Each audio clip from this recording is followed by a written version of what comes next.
everyone, and welcome back to my channel. If you're new here, my name is Michelle, and in this series, Self-Care Sundays with Michski, I talk about different tips and tricks to become the best version of yourself.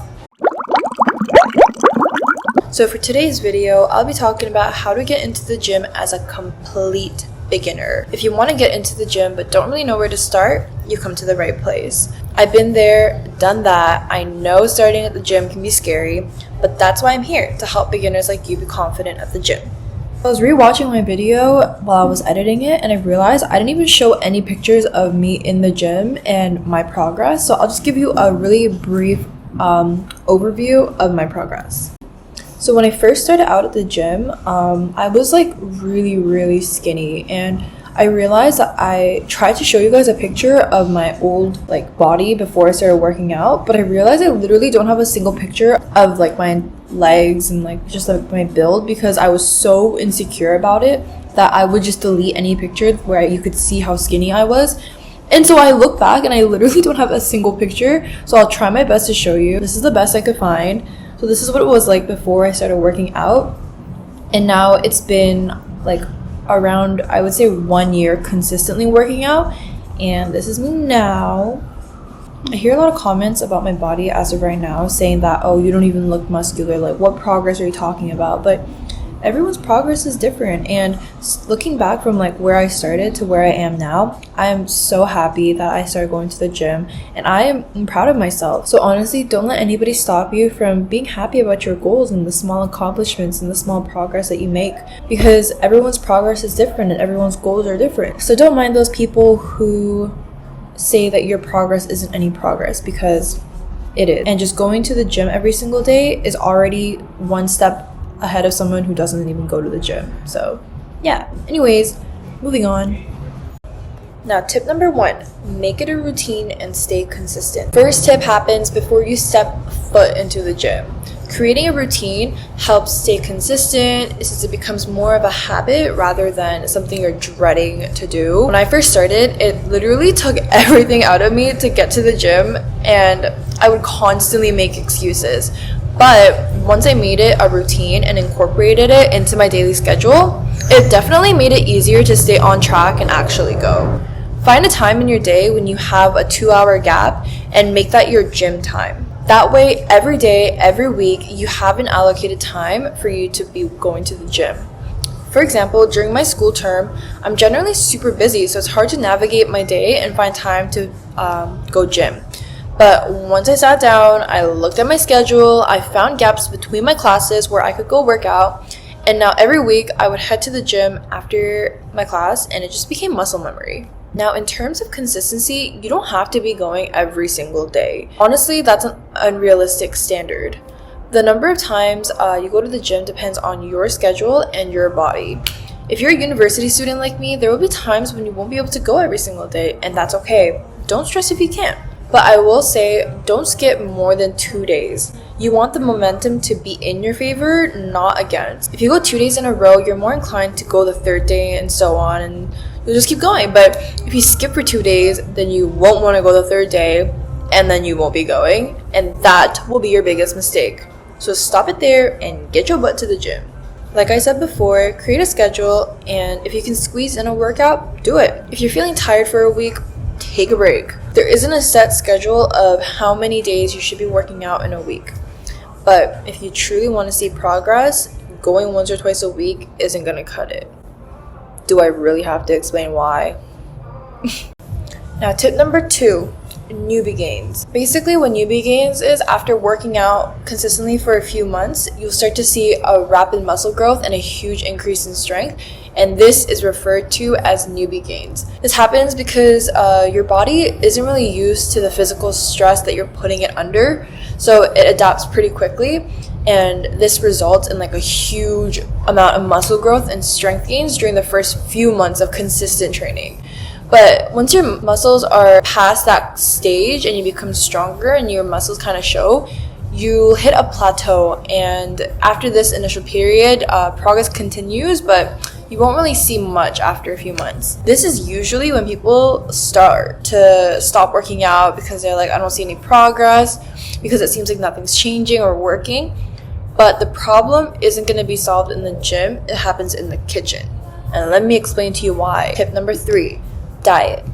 So a huge mistake that beginners tend to make, myself included, is that they don't prioritize their diet. I wasn't changing my diet in accordance to my new routine, and I was burning more calories since I was exercising more, and I wasn't consuming enough protein on a daily basis. Now, my motive in the gym was to gain muscle mass and get that booty, but from my eating habits, I was on track to losing more weight, and that's no bueno. Now, burn this into your memory, okay?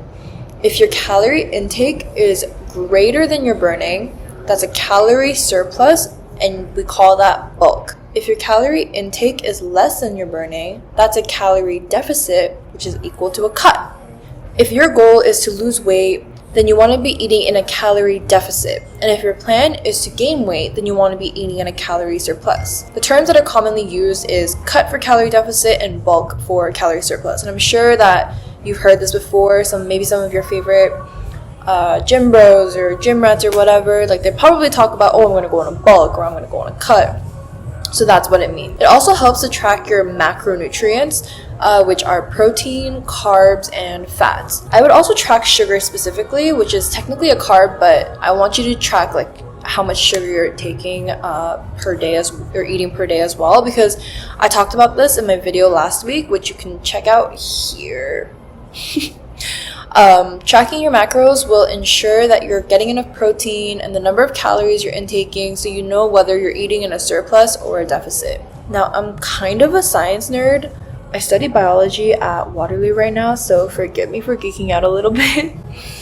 But I'll give you a brief overview on why protein is important when you start working out. So protein is important for muscle growth because it provides the building blocks called amino acids that your body needs to repair and build new muscle tissue.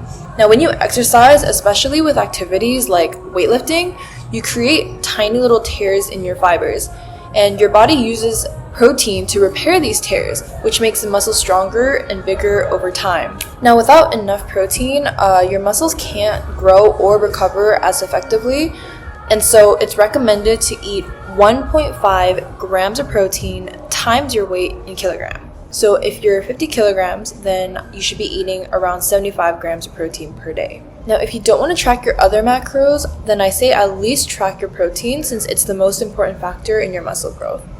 To help hit your protein goals, here are a few common protein sources that you can begin to include in your diet.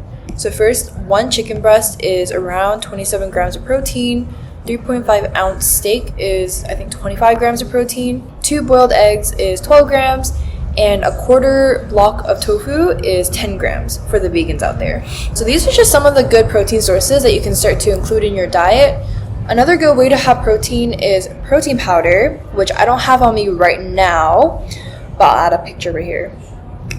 So I specifically use boba tea protein, mostly because I'm a huge boba fan. And what could be better than getting my daily boba and protein in one go? Like, please. My faves are definitely matcha and classic milk tea, but if you want to support me and also get 10% off, use code Michelle. Just wanted to say a small thank you to those who have been using it already, and I appreciate it. Anyways, moving on. To sum it up, track your macros, which include protein, fats, and carbs, and sugar. And calculate the grams of protein you should eat per day, which is 1.5 times your weight in kilogram. Okay, you got that? Good. I think that covers everything about diet, but if you have any more questions on that, let me know. Now, tip number 4, supplements and creatine. When you're starting out in the gym, supplements can be pretty overwhelming. There's so many products out there, and it can be tough to know what's actually helpful. But one of the most researched and effective supplements for beginners is creatine. Now, creatine is a natural substance that's already found in your muscle cells, so it's not like we're ingesting something that's not naturally produced in our body. It basically just helps your muscles produce energy during heavy lifting or like super intense exercise. For some reason, there seems to be a lot of stigma around creatine, but let me break it down for you. Here are the 3 big benefits of creatine. It boosts your muscles, increases water retention in your muscles, and makes them look fuller, and helps with muscle recovery. Like, that should already like do it for you. Like that's already good enough. Expanding on how it boosts your muscles' energy, creatine works by boosting your muscles' energy supply during super short, intense activities like lifting weights. And it does this by helping your muscles make more ATP, which is the main energy source for muscle contractions. But this means that you can work out harder and longer. Creatine also draws water into your muscle cells, making them look bigger and promoting muscle growth. So if you're worried that you'll feel bloated when you take it, don't worry, you won't, because it fills your muscle cells with more water, which is why when you take creatine, your muscles look a lot more full. But just a reminder, since creatine relies heavily on water, if you're not drinking enough when you're taking it, you won't see much of a difference. And of course, an added bonus is it just helps with muscle recovery. So generally, there's really no downside in taking creatine. It's not a steroid. It's literally just a supplement that helps with muscle growth, and it's a safe option for beginners. It's also super simple to take. It's usually just in a white powder form, which you can dissolve in water or protein shakes or literally anything, and it's pretty flavorless. I'll add a link to my Amazon shop to the one I usually take. There's also creatine pills, I believe. I haven't tried them before, but if you don't want to bother putting it in water or shakes, and you can just buy the ones that come in a little pill and you just take it. Alright, now tip number 5, prioritizing your form and technique. Now once you've entered the gym, you have a routine, you've figured out your diet plan. Now next steps are what to do in the gym. Why should you care about form and technique? Well, proper form helps you avoid injuries, which is literally the worst, ensures you're targeting the right muscles, and ultimately leads to better results. Also, focusing on form and technique help you develop a better mind to muscle connection, which means you're aware of how your body is moving and which muscles you're engaging during each exercise. This leads to a better control and more effective workout since you're targeting the correct muscles. And yeah, just prioritize your form. Don't get greedy and try to go heavy or something trying to impress everyone else. It's not worth it, trust me. And plus, no one's even noticing or really caring. So I'll make a more in-depth video later on when I'm actually at the gym. Comment if you have any specific exercises that you're wondering about and if you want to know how to do it in proper form. There's a fly, sorry. Okay, last but not least, tip number 6, have fun. Going to the gym should be a fun activity that you actually enjoy doing. You get to meet so many cool people, get to work on yourself, and honestly, it's just satisfying to see the progress. Especially for beginners, having a workout partner can make a difference. Find someone who's also starting their workout journey, and you guys can work out together and make the experience more fun, and it holds you both accountable. And if you're nervous starting out at the gym, go with a friend who's more experienced. They can guide you through the workouts and teach you proper form and just make the initial few times a lot less scary and less intimidating because you're with someone who knows what they're doing. Now remember, key to seeing progress in your fitness journey is to find the joy in the process. When you have fun, it doesn't feel like a chore and you're more likely to stick with it in the long run. Okay, and one more thing that I forgot to add, of course, silly me, is record your progress. So whether you're starting out in the gym now or you've already been going, just make sure to take pictures of your progress because in our eyes, it's kind of difficult to see the progress that we made over time. But when we have these pictures to look back onto, you're able to see it. So it's just important. Just do it, okay? I know it's a little embarrassing, but just take a picture and then every few months, take a picture in the same spot, wearing the same clothes, and you will definitely see a difference. Anyways, that's all for today's video. I hope you liked it and subscribed. Yeah, until next time, bye!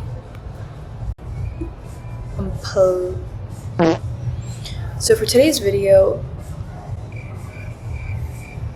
like I said before, create a schedule, and if you can't squeeze in a workout,